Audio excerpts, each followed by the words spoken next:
Let's dive right into this explainer.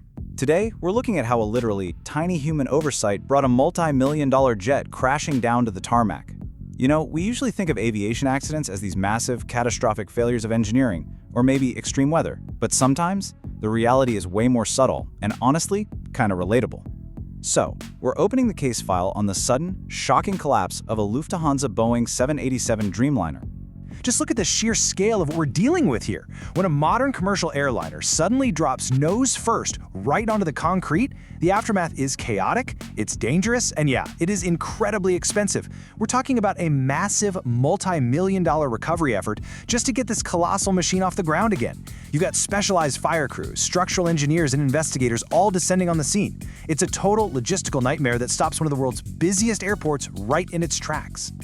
So here's our case file index for today. First, we'll look at the initial collapse at Frankfurt Airport. Second, the immediate damage and fallout. Third, the official investigation into the Dreamliner. Fourth, the missing piece of the puzzle. And finally, the Heathrow precedent. All right, Section 1, the Frankfurt Airport collapse on June 4th, 2026. Let's set the scene, shall we? We're at Frankfurt Airport, obviously one of the premier aviation hubs in the entire world. Weather is typical, operations are completely normal, and a massive wide-body jet is assigned to flight LH-450, scheduled to head out to Los Angeles. It's parked at stand A-15.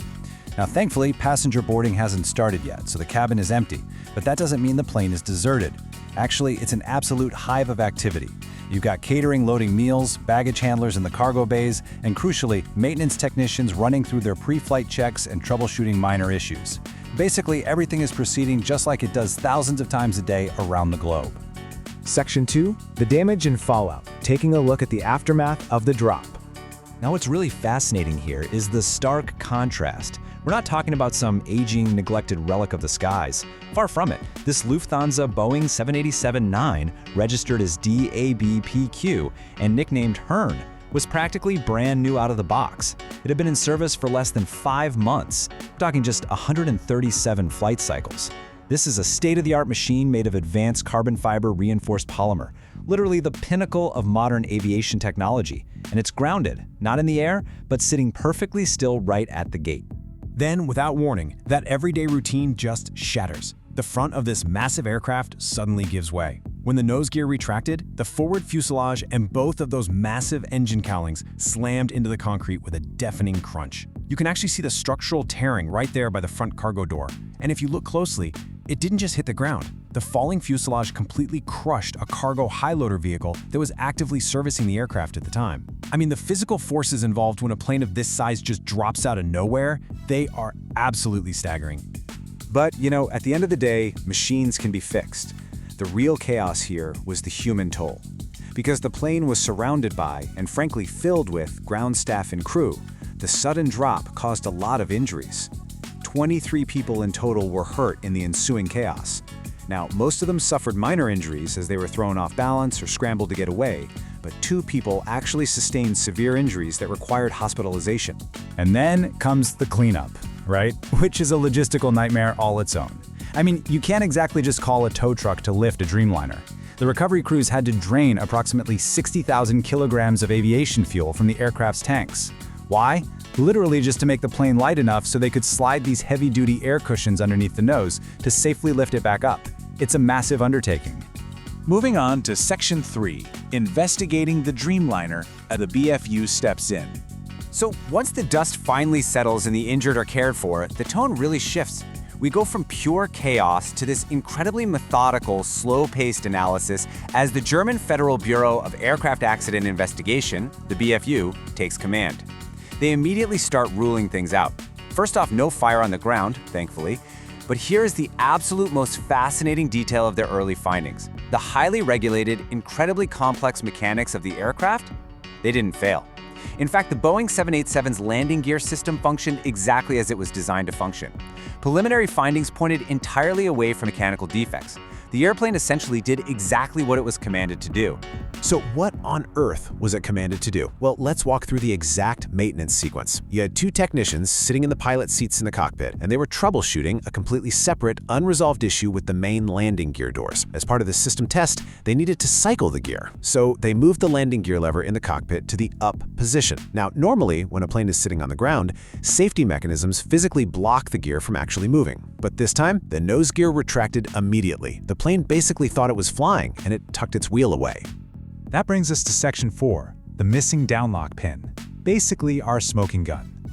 And here is the big reveal. We are officially leaving the realm of complex avionics and entering the psychological reality of human error in high-stakes environments. The absolutely crucial concept here is tool control.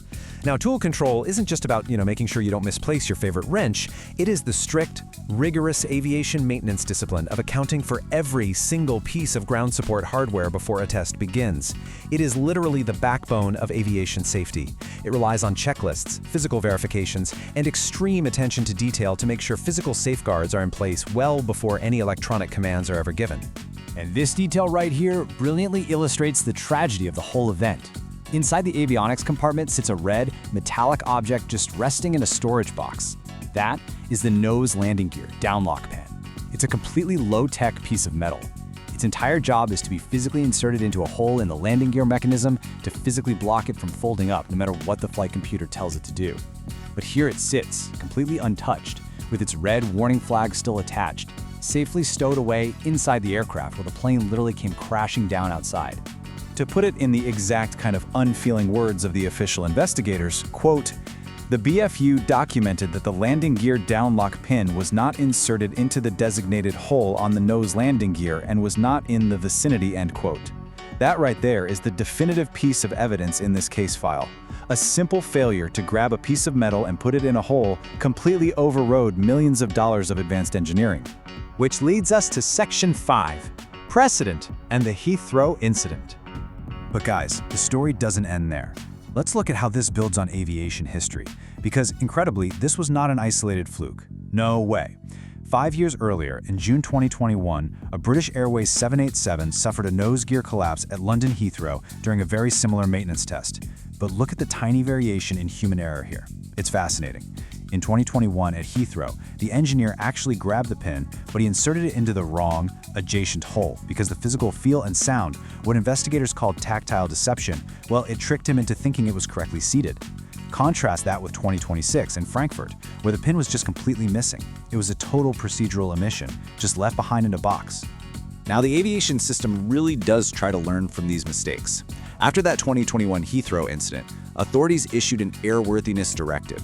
They actually required operators to physically fit a blocking insert into that confusing adjacent hole, so mechanics literally couldn't accidentally put the pin in the wrong spot ever again.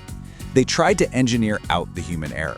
But as Frankfurt showed us, you can plug the wrong hole, sure, but you can't physically force someone to remember to take the pin out of the box in the first place. Which leaves us with a pretty profound question about the fragility of complex systems. The final BFU report is going to dive deep into the organizational oversight and maintenance management at Lufthansa, but we really have to ask ourselves, when that final report arrives in a year, how will it actually change the future of tool control? How do you engineer a failsafe for human forgetfulness? It's a pretty sobering reminder that no matter how advanced our technology gets, safety still ultimately rests in the hands and the checklists of the humans maintaining it. And honestly, that is a lesson that applies to complex systems far, far beyond the runway.